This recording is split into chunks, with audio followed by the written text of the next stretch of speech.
We've had free agency. We've had the draft. So where do the Packers project in 2022? Another Summer Friday series with Pro Football Focus's Eric Eager is next.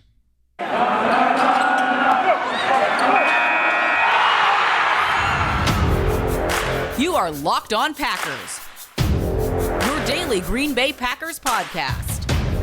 Part of the Locked On Podcast Network, your team every day. You are Locked On Packers, part of the Locked On Podcast Network, your team every day. I'm Peter Bukowski, and I cover the Packers for The Leap, and newsletter I would love for you to subscribe to. You can follow me on Twitter, Peter_Bukowski. Follow the podcast on Twitter at Locked On Packers. Like us on Facebook. Subscribe to the podcast, iTunes, Spotify, Google Podcasts. Wherever you find podcasts, you will find Locked On Packers, the #1 Packers podcast on the internet. And the show for fans who know what happened, they want to know why and how. Thanks to everyone who makes Locked On Packers their first listen every day. We hope you like starting your day with us as much as we like starting our day with you. Summer Friday today, so no preamble from me. We will get right into our conversation with Pro Football Focus's Eric Eager, and we talk about trying to fix analytics in football, the wide receiver 3 problem, which is really a wide receiver 1, 2, 3 problem, and how the Packers fit into all of that, plus projecting this team where they fit in the rest of the NFC, and why Matt LaFleur is an underrated coach in the NFL. Today's episode is brought to you by our friends at BetOnline. BetOnline is your #1 source for all of your betting needs and sports info. Find the latest odds, news, and sports developments, including this year's basketball playoffs, Major League Baseball scores, fights, and even next season's NFL futures. BetOnline is your continued source for all of your sports wagering information, from live betting to playoff esports and more. Head to the website or use your mobile device to learn more about the trends in action. BetOnline, where the game starts. All right, let's talk to Eric. Joining me now from Pro Football Focus, Eric Eager. And Eric, this is the time of the offseason where we are looking for things to talk about. So I'm glad to have you on because Pro Football Focus is always working on some cool stuff. Your colleague Trevor Sikkema just put out the 25 under 25, which I thought was an interesting list. I want to ask you a big picture question about analytics, because I know data science is sort of your raison d'etre over there. When you're looking at the problems that you think can be solved with the quote unquote numbers, this is a big point of contention about why the NFL has not done more when it comes to data science and the analytics. Do you buy the idea of, well, it's just harder in football because of whatever XYZ reasons? I kind of do. I mean, as somebody who, works on a lot of this stuff, it's pretty hard, like you have, basketball's 10 players. Baseball is basically a consecutive string of one-on-one, battles. Basketball is a little bit more complicated. So, they've moved along faster, but they also have more data availability. We at the NFL, just now, the last 5 years or so are getting tracking data. So we're able to better measure some of the things we care about. And then I think ultimately it is moving though. I mean, when you look at, and the Green Bay Packers, I think are a team that resembles this, but 5 years ago, there were no teams in the NFL that went for fourth downs more than half of the times they should have. And now I think it's 16 or 17 teams, and the Packers being like one of the main ones that do it relatively frequently. So the play action, for example, is one thing that, everybody in analytics was saying, hey, this is way more effective than even conventional wisdom says it is. And we've seen a lot more play action of late. So I think things are moving. It's slow, and we're still in sort of what I would call like one-dimensional problems, which is, you move one variable and it makes the game better. I think the next question is going to be, the Packers have this with their Barry defense. It's sort of like, okay, if I make defensive tackle better, does that make my coverage, like the second order stuff that is so interesting. I think we're just starting to be able to tackle those now, but it's the difficulty of what we're working with. And it's also, I think a little bit of old guard, but I would say that, these teams want to win. So the stuff that's been easy to acclimate, they've done it. And the stuff that's a little bit harder, I think that's next. And this is generally speaking how things work, right? Like someone in baseball had to start saying, let's look into these problems in a certain way. And they're just ahead of where the NFL is in terms of understanding and trying to take on these, as you said, second order problems. One of the things that has been fascinating is this work on the way that you guys evaluate coaches. What can you tell me about that? Because I know that the PFS has been working on a sort of coaching metric as well. Yeah, so we'll look at like how a team grades, on a play-by-play level, but also at a team level. And then you have various play level metrics. So I know Football Outsiders has DVOA. I think most other people have what's called expected points added, which is basically how many points each play is worth. And then the difference in that is going to be sort of how much this particular play contributes to your straights. And then you could say, okay, well, anything above and beyond the expectation based upon your players must be a product of who your coach is. And one of the things that, people were pretty surprised about was, how much that metric like Matt LaFleur of Green Bay, because, and you think back and like, obviously he's working with a most valuable player 2 times running quarterback, but you look at the things that they've had to overcome on this team and, it's games without Davante Adams in which they're undefeated. Under LaFleur. It's, a whole season without David Bakhtiari, who's the most valuable tackle in football in 2020. It's losing Corey Linsley, who's the most valuable center in the NFL. Robert Tonyan, tight end, injuries. You had I think you lost MBS for part of the season, and he adds something there. And the Packers, only graded 7th best in the NFL last year per our metrics. But obviously, they're a 13-win team, which is better than being the 7th best team in the league. And so you add a lot of that I would say, support onto Matt LaFleur as being a net positive for this team. So you did an interesting study. I think it was a couple of years ago, but I just found it as I was going through and doing a sort of post-mortem on the Packers.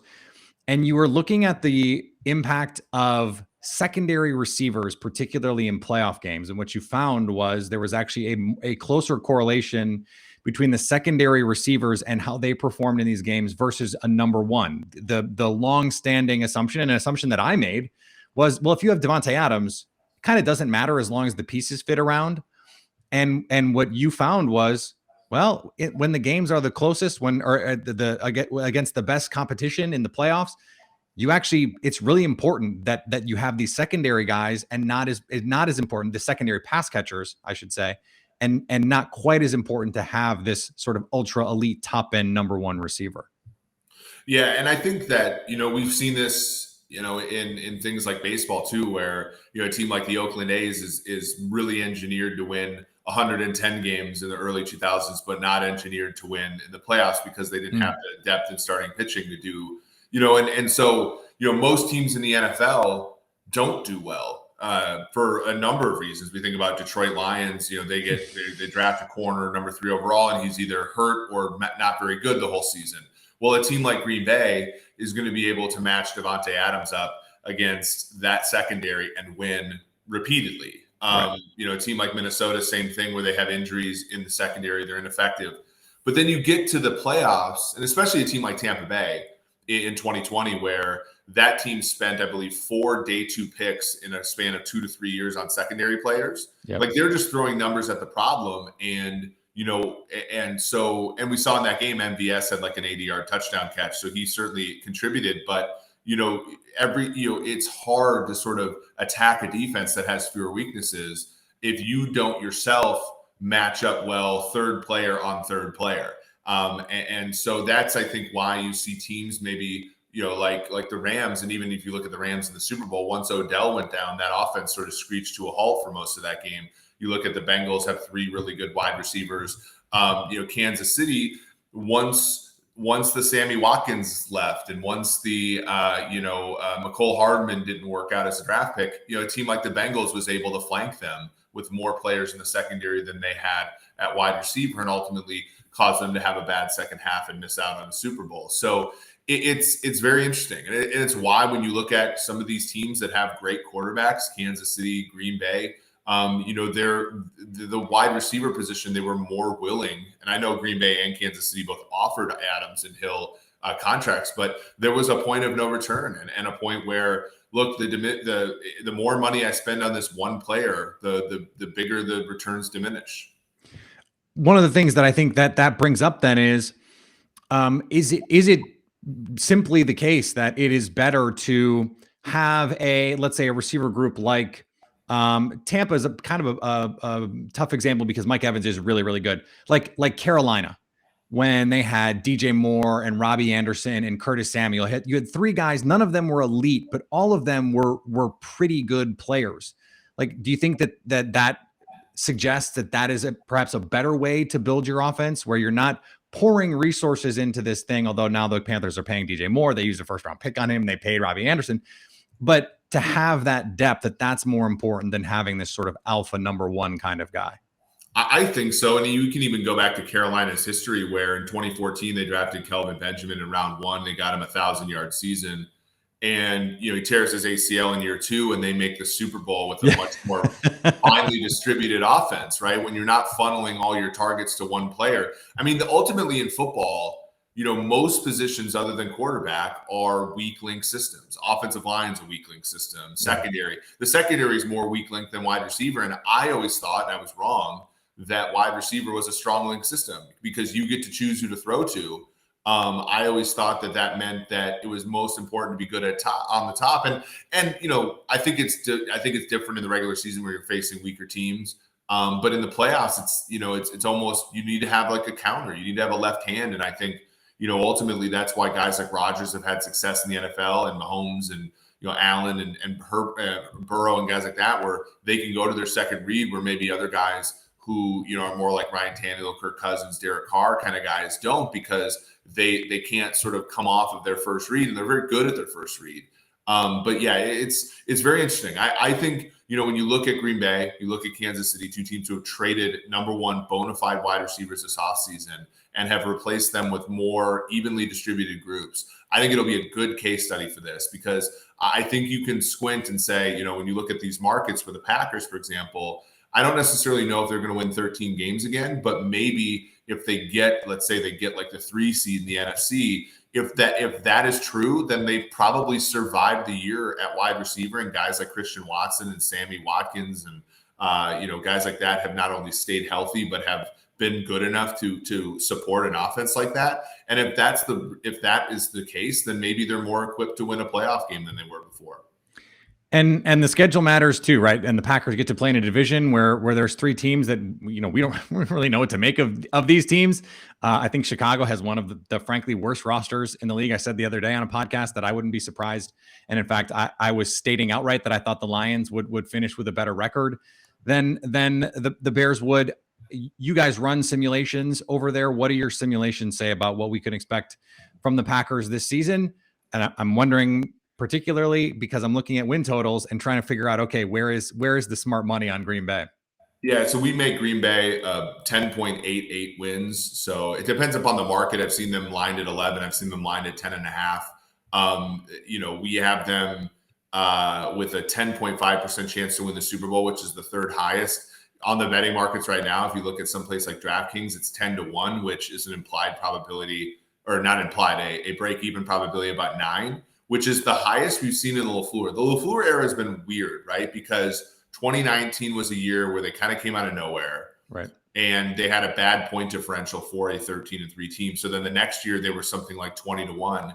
And then obviously they were very good in 2020. And then 2021, we didn't know if Rodgers was going to play until basically the very last minute. So weirdly, people believe that this is the weakest Green Bay team under LaFleur. But in fact, the markets, I think, are the highest on Green Bay that they've ever been under Matt LaFleur. And I think a lot of that has to do with the fact that their defense is going to be pretty good. We have them with a 60% chance to win the division and a 79% chance to make the playoffs. So, if you look, Minnesota, we have about 9 wins, which is just classic. Detroit, 7.4 wins. I think Detroit's going to surprise some people. I do too. And then you look at the Bears, we have at 5.8 wins, which only Carolina has a lower win total in our minds than Chicago. I think Chicago is going to be pretty horrid this year. And this is the time of year, though, Eric, where everyone seems to talk themselves into Minnesota. There is that point in the offseason every year where there is like, okay, we've run out of things to talk about. Let's convince ourselves that this is the year for Minnesota. It seems to happen every year. It's happened every year for like the last 5 years. Right. And I think, like, when you take a step, like, again, this is what I think of the second order problems. As an analytics person, somebody who grew up in Minnesota, I follow the Vikings fairly closely. But I think Kirk Cousins, when you look at his individual statistics, they're pretty good, right? Like, it's a 30 touchdown pass, less than 10 interception, 4,000 yard season. And then you come up for air and you look at some of these sort of the second order connected metrics. They led the NFL in 3 and outs last year. Well, how do you lead the NFL in 3 and outs when your quarterback's that good? Obviously their defense, Ed Donatel, they get him from Denver. I don't think he's going to be better than Mike Zimmer, but then they get Kevin O'Connell. This is Kirk Cousins' 5th consecutive year changing offensive play callers. So like, there's always just something that happens that derails Minnesota and keeps them an arm's length away from Green Bay, even though, we all saw this in US Bank Stadium. At their best, Minnesota can play with Green Bay. But it's the consistency that Green Bay has. And I think that, when you look at, what is a shining light out of Green Bay relative to Minnesota, it's the consistency at the coach. It's consistency at the quarterback position. It's consistency at the line of scrimmage, right? Where you look at Kenny Clark tweets out how happy he is that they get to face Minnesota in week 1. Those are the kind of things where I'll always take Green Bay over a team like Minnesota, just because even though there are great things that Minnesota does, Justin Jefferson, Kirk Cousins, even Donnell Hunter, and now Zadarius Smith, the former Packer, like, there's good components there, but Green Bay is always that sort of franchise that can pull it together better, especially in a 17-game regular season than a team like Minnesota. So this is a question that I have been trying to dig into and get some answers on, watching what they've been doing from a tape perspective. But I'm curious because I saw a back and forth that you and Aaron Schatz had about defending play action. And I was actually thinking about the opposite problem, and that is the Packers play action offense has been pretty volatile over the last few seasons. In 2020, I tweeted this out. Aaron Rodgers, I think, had a grade over 97. I believe it was like 97.1 on play action. And last year it was in the 70s. His passer rating fell 20 points. And I'm just trying to get a handle on if there's any trends that you see on how sticky that productivity is. Yeah, play action is one of those weird things where it sort of evens the playing field. So, guys like Ryan Tannehill, he'll prop up and have a 9.5 yards per pass attempt season, almost completely on the strength of a running game that finds its level, and teams have a tough time with him. But year to year, that thing is so unstable. So generally speaking, if I want to evaluate a quarterback, I almost always just throw out play action passes, because it depends upon, and this is one thing I've been trying to measure with the tracking data, like how often do teams bite on your play action? I found that it's actually, at any given year, teams bite on Derrick Henry's play action more than they bite on, Darrell Williams' play action, or they bite on AJ Dillon's play action more than they bite on a weaker running back's play action. But the almost all of the results of those plays are dependent upon things the quarterback doesn't really control, right? So whether a linebacker bites or not is really just like a product of those linebackers more than it is the goodness of the fake and things like Zach Cunningham's always going to bite on play action. Bobby Okariki's never going to bite on play action. So like, that's like a trait. And so Aaron Rodgers can't control that. And so it's not really a sliver of the data where we find things out about Rodgers. And and then to come back on that, it's like, well, in 2020 he had Robert Tonyan. In 2021 they had injuries at tight end. So the parts of the field that are peppered with play action plays are not being occupied by players who are quite as good. That means that says to me less about Aaron Rodgers and more about just situations. So generally speaking, when you look at the data, pressure data is pretty wild year to year. Stable pockets are pretty stable, right? So if a guy can make throws in a clean pocket, I'm going to be pretty, able to predict him year to year. If a guy has a really pop-up season, so I think of like that year where Josh McCown threw 13 touchdowns and 1 interception for the Bears. Well, his passer rating when under pressure was 30 points higher than any quarterback in all of football, right? So that's where you see it come down. play action's the same thing. Like Ryan Tannehill averaged something like 13 yards per pass attempt in 2019 with play action. And then that's, Titans make the AFC title game. It hasn't been quite as good in subsequent years. And that's why the Titans, while good, have not been this elite team since then. So, and so if you're a team like the Packers, maybe that means run less. The issue is you want to run more play action because they're good plays, but it doesn't necessarily get the marginal value out of your quarterback because your quarterback would be good with or without play action. Whereas if you're a team that has a weaker player at the quarterback position, like a Minnesota, like a Tennessee, like a Las Vegas, you want to run more of that stuff because that equals the playing field between the quarterback you have and the quarterback the elite teams like Green Bay have. Yeah, it was a few years ago, and I think it was the last few years of the McCarthy era. Rodgers was actually just flat better than he was, or without play action than he was with it, and that to me was like, oh well, imagine what he's going to be like when the play action game is actually good. We saw that in 2020. He had his best season probably since 2011. Eric, this was awesome, man. I appreciate you taking the time. Let my listeners and my viewers now on YouTube know where they can find more of the work that you do. Peter, this was a pleasure. I'm on Twitter at PFF_Eric. I also have a podcast, the PFF Forecast, that comes out on Sunday nights and Wednesday nights. I also do a Kansas City Chiefs podcast with my friend Seren Petro every Tuesday night. I know that there's a crossover there, right? Because the Chiefs played in River Falls for the longest time in training camp. So if you are a Packers fan who also enjoys the Chiefs, I do have a Chiefs podcast every Tuesday night called Red, Gold, and Bold. So we're all busy. Hopefully after you're done listening to this show, you can catch some of mine. That'd be great. Eric, I appreciate it, man. Thanks.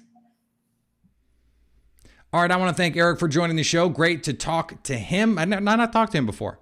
I'd met him in person. We met at the Super Bowl, actually, but we had not had a chance to talk on the mic before, so great to get him on the show. I actually thought he was a true Blue Vikings fan, but it turns out he's more fan agnostic. He's just from Minnesota, likes the Chiefs, likes the Packers. I think likes teams that do things that he respects, and it turns out the Packers are one of those teams.